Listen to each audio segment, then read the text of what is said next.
Aunque hoy en día veamos a Rusia como ese enorme y frío país, lo cierto es que no siempre fue así. En un punto de la historia, lo que hoy conocemos como el Estado ruso fue en realidad dominado por principados, reinos y hasta kanatos. Pero esa expansión de territorio empezó con un hombre, uno que a lo largo de su vida demostró que era muy hábil políticamente, pero al mismo tiempo un sujeto cruel y sanguinario. Por ello, dadle la bienvenida al artífice de la expansión del Estado ruso, al terror de los boyardos, a Iván IV Vasilievich. Todos me dicen Iván el Terrible.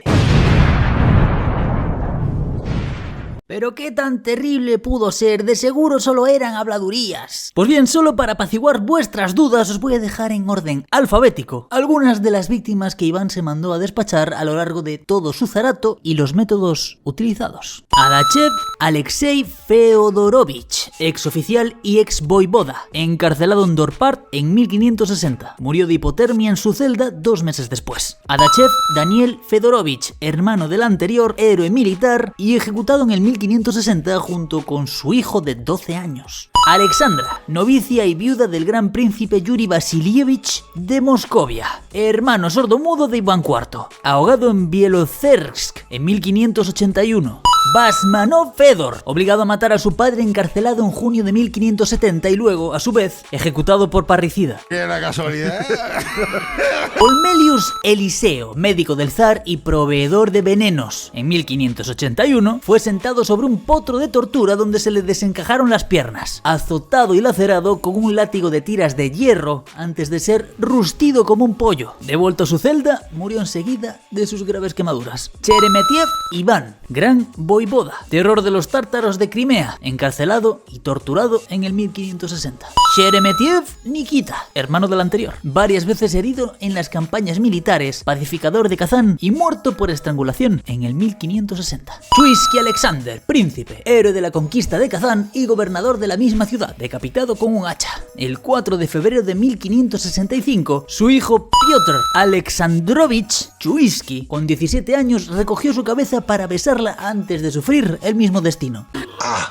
Sutil. Shivanov, caballerizo de Andrei Kursky, torturado, atenazado y asesinado en 1562. Shinskin, ejecutado en 1560 junto con su esposa y todos sus hijos. Cornelius Abad de Pskov, aplastado lentamente por una rueda de piedra de molino. Damas boyardas y esposas de comerciantes, violadas hasta la muerte por el zar y sus oficiales. Eudoxia, gran princesa de Moscovia, tía del zar y monja, ahogada. Fedorov, gran caballerizo de la corte desde los 19 años, apuñalado por el zar Iván IV y rematado por los oprichniks para que su cadáver fuese abandonado a los perros y su mujer degollada. Funikov, tesorero del zar, duchado alternativamente de agua hirviendo y de agua helada, provocando que su piel se despegase igual que la de una anguila. Su viuda, hermana del príncipe Atanasio, Viazemsky, fue desnudada ante su hija de 15 años, atada y puesta a 4 patas sobre una gruesa cuerda tensada para sufrir el largo tormento de la fricción contra sus partes. El mismo día tuvieron lugar 200 ejecuciones capitales. Golokastov, voivoda, refugiado en un monasterio sobre las orillas del Oka y encontrado por los oprinchniks, quienes le llevaron ante el zar. Iván IV lo hizo saltar en 1000 pedazos, literalmente, porque lo ató sobre un barril de pólvora. Habitantes de Novgorod, los monjes y religiosos fueron asesinados a mazazos. Los demás habitantes, a razón de 1 millar al día, fueron tirados a las aguas heladas del Volkhov y arrastrados por la cabeza o por los pies con trineos. Las madres eran ahogadas junto con sus hijos. Los maridos morían entre los brazos de sus esposas y los oprichniks, montados en barcazas, remataban a aquellos que intentaban sobrevivir a golpe de pica, lanza y hacha. En 5 semanas, el número de víctimas fue de 15 a 60.000, según diversos autores. Víctimas moscovitas del 28 de julio de 1570. 80 mujeres fueron ahogadas en las aguas del Moskova. Los cuerpos de sus maridos cortados en varios trozos y abandonados por las calles de Moscú para que se pudrieran. Y durante varios días los perros arrastraron pedazos de carne humana por todas las calles de la capital. Viskovati, Iván, príncipe, colgado por los pies, amordazado y atado antes de ser despellejado vivo. Vladimir Andreirevich, príncipe y primo del zar. Su mujer Eudoxia y sus 2 hijos fueron convocados en Alexandrovsia Slobloda. Todos ellos fueron acusados de haber envenenado a la zarina María. Las servidoras de la princesa fueron desnudadas y fusiladas, y la princesa, novicia, fue ahogada por orden del zar. Vorontsov Fedor, ex favorito del zar y decapitado. Vorontsov Vasil, hermano del anterior, también decapitado. Vorotinsky Mikhail, príncipe, héroe de la conquista del Kazán, exiliado en Bielozersk en 1560 con todos los suyos, perdonado en el 1565 y atado a una viga de madera entre dos braseros ardientes en 1577. Y la madre que me parió. No tengo pruebas ni dudas de que más de un dictador lee la biografía de Iván el Terrible y suspira de emoción.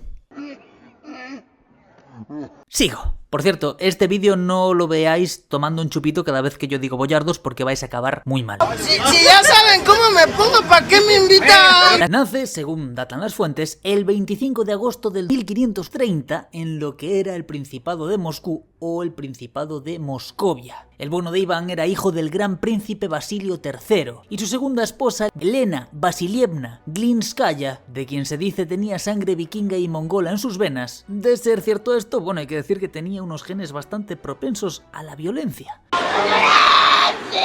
Y seguro pensáis que al haber nacido príncipe y rodeado de comodidades la tendría bien fácil en sus primeros años de vida. Pero bueno, si creéis esto es porque no tenéis ni idea de lo cruel, desgraciada e hija de puta que puede ser la gente solo para alcanzar poder. Resulta que apenas tenía 3 años de edad cuando su padre muere. Pero antes de colgar las botas, Basilio III había dado la orden de que su hijo Iván debería tomar el poder al cumplir los 15 años. Y a su muerte, su esposa Elena sirve como regente. Pero los hermanos del rey quieren su cuota de poder, así que Elena les muestra qué pasa cuando quieres quitarle el poder al que lo tiene, así que los encierra. Y esta mujer tuvo que sortear muchas cosas, movidas políticas, religiosas y demás, y aunque se la consideró como una mujer astuta, lo cierto es que 5 años después de la muerte de Basilio no pudo evitar ser envenenada por los boyardos, quien de acuerdo a las fuentes la habrían matado con mercurio. Política es sucia. Y para los que os estéis preguntando quién cojones eran los boyardos, pues estos eran literalmente nobles y aristócratas de la corte. Con sus padres muertos, los boyardos toman el poder, pero no pueden acabar con el niño. Sería problemático. Pero se encargan de hacerle la vida miserable. Lo encierran en su propio castillo, es sometido a malos tratos y, de acuerdo a algunas fuentes, era casi un mendigo en su propio hogar, pues muchas veces tenía que rogar por comida. Y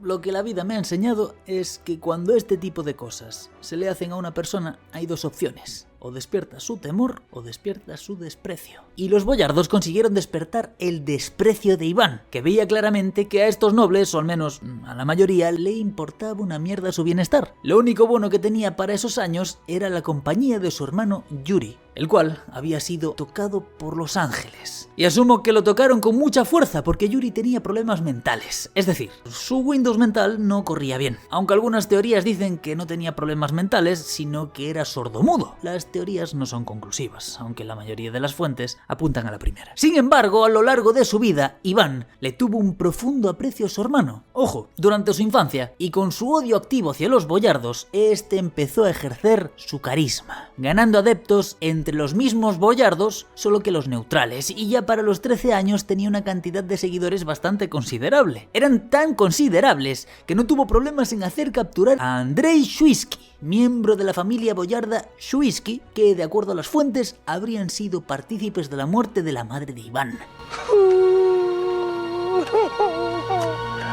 Pero nuestro prota no quería que Andrei estuviese tras las rejas. Su destino era diferente. Sería un mensaje para todos los interesados en el poder. Aparte, el castigo de Andrei empezaría a cimentar la fama de Iván. El destino del boyardo capturado fue ser lanzado vivo a un foso donde una jauría se lo comería vivo. Iván no se andaba con mierdas, pero supongo que tras años de maltrato y humillaciones tenía que desahogarse de alguna forma. Y pues, esta fue la que encontró. Después de esta clase acelerada de debo aprender a tratar mejor a las personas, los boyardos, la gran mayoría, aprendieron la lección, o al menos empezaron a controlar más sus impulsos. Ya con buena parte de los boyardos de su lado, o al menos al margen, se dedicó a estudiar de lleno. Ya lo venía haciendo, pero ahora bajo la tutela del obispo Macario de Moscú aprendió retórica y muchos otros conocimientos necesarios para el ejercicio de sus funciones. Además, se volvió un ortodoxo devoto. Con su autoridad medianamente reafirmada, el obispo Macario decide llevarlo en una gira por diversos principados del territorio ruso para que así se ganase el favor de la gente. Una vez terminada dicha gira, Macario decide hacer una movida maestra, coronar a Iván IV como zar. Y de hecho fue el primer zar de la historia. Esto ocurrió en 1547 y de alguna forma, para hacer que su autoridad como zar fuese más respetada, Macario se lanzó una de fantasía, diciendo que el linaje de Iván estaba asociado con el de los césares romanos. Maravillosa jugada. Y es que para aquellos que no lo sepan, zar es una palabra que significa César. La gran mayoría de fuentes dividen su zarato en dos periodos. El primero va desde 1547 hasta 1560 y el segundo desde 1560 hasta su muerte. Pero luego de revisar un poco, aquí lo vamos a dividir en el periodo de locura moderada y el periodo de locura desatada. Vamos con la locura moderada. El mismo año de su coronación, 1547, se casa con la noble Anastasia Romanovna Zaharina, miembro de la familia Romanov, que llegaría a dominar Rusia tiempo después. De ellos hablamos un poco más en el vídeo de la máquina de placer Rasputín. Según las fuentes, Iván era en extremo feliz en ese matrimonio, por lo que para disfrutarlo había delegado algunas funciones en sus tíos maternos, Yuri y Mijail, pero estos, como buenos boyardos, se encargaron de promover la corrupción y los desmanes, lo cual no gustaba al pueblo, y mucho menos a Iván. Cobraban impuestos discriminados, amenazaban, extorsionaban y si era necesario, te rajaban la espalda. Este par de enfermos sacaban los cadáveres de familiares de aquellos que se negaban a sus peticiones y retenían los cuerpos hasta conseguir lo que querían. Todos sus desmanes llegaron a oídos de Iván, que tuvo suficiente sabiduría como para no defender a sus tíos. Y ese mismo año ocurrieron los conocidos incendios de Moscú, una serie de fuegos que consumieron buena parte de la ciudad y de los que se acusó a los tíos de Iván. La gente estaba furiosa y sedienta de venganza. Y como Iván tenía adversión contra los boyardos pero no contra el pueblo, se puso de parte del último y, envalentonados por el apoyo del zar, persiguieron a Yuri y Mijail. La teoría dice que Iván los desterró, lo cual dio paso a que las personas los persiguieran. Yuri se refugió en una iglesia, pero las personas entraron y, aprovechando que estaban en la iglesia, le dieron de comer unas buenas hostias. Demasiadas, de hecho, porque le quitaron la vida en el linchamiento. Mijail tuvo más suerte, pues logró escapar. Tiempo después, Iván formó el primer ejército permanente y creó consejos de elección formados por gente del pueblo y miembros de la nobleza baja, todo con el fin de quitarle poder a la nobleza alta, es decir, sus enemigos jurados, y al mismo tiempo parte de su corte. En fin, como decía Pablo Iglesias, para mí, quien haga política tiene que asumir, cabalgar contradicciones y... En 1551, Iván tomó la decisión de reformar la iglesia, pues había clérigos que no estaban muy de acuerdo con sus escaladas contra los boyardos, y esto no se podía permitir. Y 2 años después, había empezado a comerciar con los ingleses, por lo que las arcas del zarato empezaron a crecer. Dinero, el dinero, el dinero. Pero no os confundáis, durante estos años Iván mantuvo conflictos con regiones como Polonia o Lituania, pero había alcanzado una tregua y debido a esta, Iván posó su mirada en esos vecinos incómodos del este, el Kanato de Kazán. Kazán era habitado por tártaros musulmanes y habían estado al acecho de los principados rusos, por lo que Iván se les fue encima para mostrarles que había alguien dispuesto a plantarles cara. El asedio de Kazán duró 1 mes, pero Iván salió victorioso, agregando las tierras de Kazán a sus territorios. Y hago énfasis en las tierras porque, según las fuentes, toda la población fue completamente exterminada. De hecho, la crónica dice: nadie de la población pidió clemencia y a nadie se le otorgó.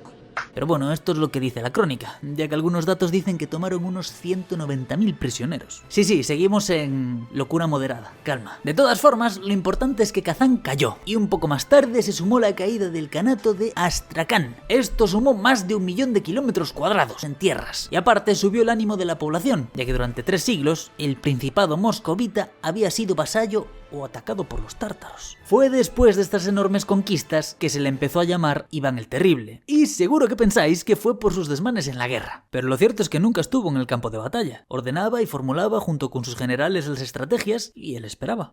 Why are you gay? Tras la caída de Kazán y Astracán, Iván le manda una carta al patriarca de Constantinopla para que reafirme su autoridad como zar. Y este lo declara como zar y soberano ortodoxo de toda la comunidad cristiana desde el este al oeste hasta el océano. Y el patriarca de Alejandría llega incluso a declarar sus victorias similares a las de Alejandro Magno. Y pudiésemos pensar que esta reafirmación de su autoridad es producto de que venció a los tártaros musulmanes y al hacerlo extendió de facto la doctrina ortodoxa. Pero en realidad y, de acuerdo a las fuentes, ambos patriarcas recibieron unas cuantiosas donaciones. ¿Líderes religiosos apoyando a jefes de Estado o líderes políticos a cambio de beneficio económico o alguna retribución? Nah. Tras estas conquistas, le dan la noticia de que su esposa ha dado a luz a su hijo Dimitri, pero la felicidad no dura mucho, pues la vida le patea los cojones a Iván, ya que su pequeño muere al poco tiempo. En 1558 se va a la guerra con Livonia. Esta era una región formada por pueblos polacos y estonios. Como era de esperar, Iván los molió, y aparte de la tierra le proporcionó a los rusos el puerto de Narva. Viendo que este Iván nos andaba con juegos, Polonia, Suecia y Lituania le declaran la guerra, pero no hay mayores avances, pues se extiende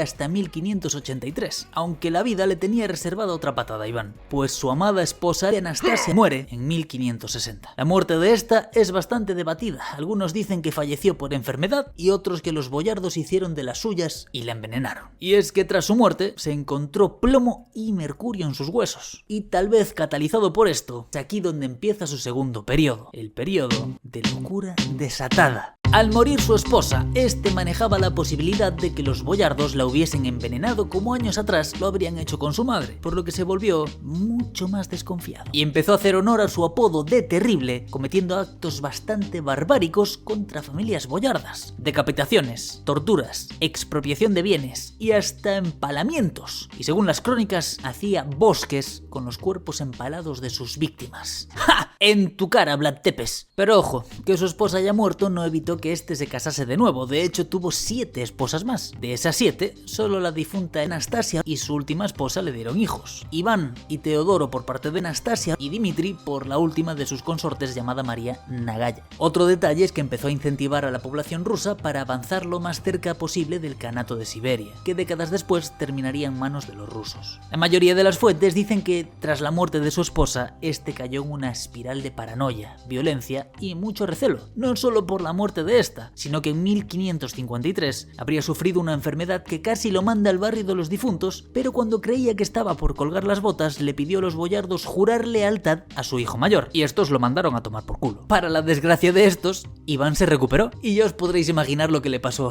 a los que se negaron. Pero volviendo a los hechos después de la muerte de su esposa, Iván se encerró en el Kremlin y desató sus peores instintos. Y como si la muerte de su madre, primer hijo y el amor de su vida no fuesen ya suficientes patadas en los huevos, se sumó también la muerte de su mentor y protector, el obispo Macario. Su sucesor, llamado Afanasio, tenía problemas con algunas medidas tomadas por Iván y le tocaba los huevos cada vez que podía. De hecho, en varias oportunidades confabuló con los boyardos. Entre los desmanes se cuentan persecuciones de boyardos y hasta ordenó la muerte del general Alexandr Gorbaty-Shuisky, quien fue el que le conquistó el Kanato de Kazán. Con los boyardos cayendo como moscas cada vez que Iván sentía que alguno andaba en movidas extrañas o simplemente porque le salía de los cojones, Afanasio armó una componenda con algunos de ellos y se fueron al Kremlin para exigirle a Iván que abdicase. Y con el carácter, la paranoia y el desprecio que Iván guardaba por dentro, esta movida era bastante osada y, siendo honestos, sus cabezas podían acabar rodando. ¡Miren el tamaño de esos huevos! Pero para sorpresa de todos, cuando estos le pidieron que abdicara, este, con rostro de pesadez y dolor, les dio su palabra de que lo haría y que se iría al exilio. ¿Pero qué creéis? Todo fue una movida maestra por parte de Iván, pues solo se fue del Kremlin y se refugió en una ciudad a 100 kilómetros de Moscú llamada Alexandrop. Desde allí, el bueno de Iván mandó 3 cartas, una a la iglesia, otra a los boyardos y otra al pueblo. Las cartas fueron leídas en las plazas por parte de servidores del zar, y básicamente las cartas les dejaban en claro a todos que no iba a abdicar y que la iglesia junto con los boyardos estaban tratando de joderlo, que eran unos corruptos, ladrones y traidores. Ahora bien, la gente tenía un grado de aprecio por Iván. Les había quitado los tártaros de encima, les había dado cuotas de poder, capacidad de elección de ciertas autoridades y aparte les daba hasta con la silla a los boyardos, que siempre los estaban maltratando, por lo que el pueblo se puso de su lado y los ánimos se caldearon bastante. Afanasio, como buen cobarde y temeroso de que le fuesen a atravesar las tripas con una espada, fue corriendo a pedirle perdón a Iván y a rogar clemencia. Este decide llevarse su corte a Alexandrop, pues Moscú estaba lleno de conspiradores, y con los cojones severamente golpeados por tantas patadas de la vida, aún tendría que llevarse otra, pues uno de sus generales más cercanos, Andrei Kurbsky, lo traicionó en 1564. De hecho, desde 2 años antes, ya había, según las fuentes, empezado a mostrar signos de alta traición, pero fue en el 64 que se reveló por completo, aunque terminó huyendo del país. A causa de esta traición, Iván creó algo en lo que Rusia sería siglos después experta. Creó la primera policía política de la historia, la Oprichnina. El trabajo de esta protopolicía política era sencillo: buscar, capturar y, dependiendo de las acusaciones, matar a los señalados. ¿Quiénes podrían ser los señalados? Sencillo: cualquiera que Iván viese con malos ojos, o del que tuviese sospechas. Casualmente, clérigos críticos y, por supuesto, boyardos. Sutil. Con el tiempo, la Oprichnina también empezó a ejercer su presión contra el pueblo, contra personas señaladas de colaboradores en movidas boyardas, etcétera, etcétera, etcétera. Una de las muertes más citadas por las fuentes es la de que Iván mandó a matar a un príncipe ruso que lo acusó de participar en una orgía homosexual.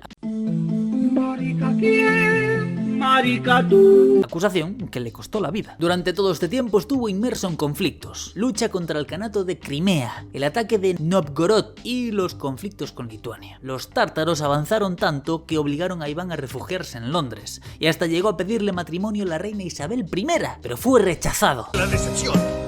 La traición. De todos estos personajes que estamos hablando habrá historia, pero calma, que no me da la vida. Luego de que los tártaros de Crimea rebajaron los ataques, este se volvió y les dio una dosis de modales rusos, derrotándolos en la batalla de Molodi, donde los tártaros perdieron de 22 a 25.000 hombres y los rusos solo 4.000. Tiempo después, en 1572, llegó a proponerse para el cargo de rey de Polonia, tras la muerte del rey Segismundo II, pero esto no tuvo éxito al final, aunque en un principio parecía que sí. Los años avanzaron y el bueno de Iván estaba cada vez más desatado contra los boyardos, y la Oprichnina no tenía reparos en poner bajo tierra a cualquiera que criticase el régimen, aunque en estos últimos años de su zarato los polacos y suecos atacaban cada vez más a la población y empezaron a causar molestias en esta, que discretamente señalaba al zar de incompetente. Cada vez más violento y agresivo, el 16 de noviembre de 1581 comete uno de los actos más atroces por el que se le recuerda: le quitó la vida a su hijo, el zarevich Iván, dándole un golpe con su bastón en la cabeza. Este bastón tenía los extremos cubiertos de oro, y al darle el golpe en la cabeza, se la partió como una sandía, matándolo en el acto. De acuerdo a las fuentes, se manejan algunas teorías. Una de ellas dice que Iván habría insultado a la esposa de su hijo por no darle un heredero, y al parecer hasta la habría amenazado, por lo que este se fue a reclamarle, y un arranque de ira por el atrevimiento, ¡zas!, y lo mató. Otra teoría dice que este le habría estado hablando sobre ceder el poder, y ya sabéis cómo es el juego del poder: el que no lo tiene, conseguirlo, y el que lo tiene, mantenerlo. Y en vista que su hijo estaba hablando de quitárselo, Iván, lleno de ira, ¡zas!, lo mató. Ahí elegís la que más os cuadre. Algo que sí es seguro, pues hay crónicas de ello, es que al instante se arrepintió, lloró la muerte de su hijo y se deprimió por ello. Incluso se dice que al recordarlo se arrancaba pelo por las noches y sus gritos de dolor se escuchaban en todas partes. Aparte de sufrir porque al fin y al cabo era su hijo, también lo hacía por cuestiones políticas, pues el zarevich Iván se suponía lo sucedería, y ahora muerto, la opción que quedaba era su hijo Teodoro, quien también, de acuerdo a las fuentes, había sido tocado por los ángeles. Y al parecer es que cuando un ángel te tocaba en esos tiempos lo hacía pateándote la cabeza y provocándote daño a nivel mental, pues Teodoro podría haber tenido retraso mental o alguna condición de índole mental que afectaba su inteligencia. Iván sabía que eso significaba que sería fácilmente manipulable o que terminaría siendo asesinado por los boyardos. La muerte de su hijo, es decir, la muerte del hijo al que él mató, hundió a Iván mucho más en la oscuridad. El que siquiera lo mirase de mala manera o cuestionase una orden corría riesgo de terminar con un agujero extra en el cuerpo o con un palo que te atravesase desde el culo hasta la boca, cortesía de la Oprichnina. Eso sí es de gángsters. De gángsters. Aparte, mientras más se hundía en sus salvajadas y ataques de ira, pasó de ser un ferviente ortodoxo a refugiarse en prácticas brujeriles y paganas, algo que al pueblo ya no le gustaba tanto. Pero no importa que tan terrible seas, la muerte no teme a títulos y viene a por todos. Y de acuerdo a las fuentes, Iván el Terrible falleció la mañana del 18 de marzo de 1584, cuando se disponía a jugar una partida de ajedrez. Irónicamente, él había prohibido jugar al ajedrez en todo su territorio. ¿Por qué? Because we fucking can. Pero según Google, Iván creía que dañaba la memoria y podía causar daños cerebrales y además contribuía a crear una mentalidad de mercenario de guerra. Supongo que era la versión de aquella época de los videojuegos te hacen violento y que mates a personas. Las causas de su muerte son inciertas, pero recogiendo las propuestas de historiadores, la teoría más compartida es que los boyardos lo estaban envenenando poco a poco y ese día su cuerpo sucumbió. Otros dicen que fue producto de la sífilis, que este estuvo padeciendo por años. Fuese como fuere, Iván el Terrible palmó, pero fue el zar que más tiempo estuvo en el poder de toda la historia. Y fue el primero, aunque en toda la historia de los zares en total hubo 13. Terrible, o Grozny en ruso, era con el título por el que este era conocido. Al principio era por el temor que infundía a los enemigos, pero a medida que pasaban las décadas y mientras más paranoico se volvía, el mote de El Terrible se asoció con sus innumerables actos de crueldad y sadismo. Otra cosa que despierta la curiosidad es por qué se fue hundiendo en su crisis mental si este ni siquiera jugaba al ajedrez. Bueno, quitando a un lado su infancia, la muerte de su padre, la de su madre, las humillaciones siendo un niño, la muerte de su primer hijo, la de su esposa, además su gran amor, la de su mentor, y bueno, si todo esto y sumado a su contexto no te empuja a algunos extremos, la puta madre, tienes la mente hecha de adamantio. Pero aparte de sus pérdidas y demás, también se cree que su deterioro era producto de la medicina que tomaba para la sífilis. Y veréis, en estos años los médicos recomendaban unas medicinas bastante cuestionables para la enfermedad. Mercurio.